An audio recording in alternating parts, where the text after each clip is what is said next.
in the different devices. First, here are some examples of typical smaller device lithium battery fires which have been featured on YouTube and in the... But if, for example, the phone was left in the sun on a car dashboard, it will continue to heat up until it catches a light. Mobile phones contain a small lithium battery, typically 60-watt cell battery.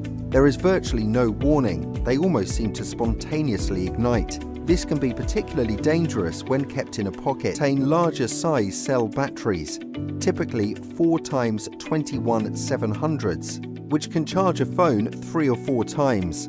That amount of stored energy can cause quite a significant fire if the battery powering a laptop is usually between 60 and 100 watt-hours and is capable of spraying debris across the office, so is likely to set other areas. There is more warning with this as smoke is emitted first, but it still erupts into a fire quickly. The lithium battery is in region of 500 to 750 watt-hours. Electric scooters are now banned on TfL network due to fire risk, and regular fires can have up to a kilowatt-hour lithium battery. Just like the e-scooter, the fire starts by emitting smoke first. Using a garden hose to spray the battery with water doesn't make any difference to the fire. It just keeps going.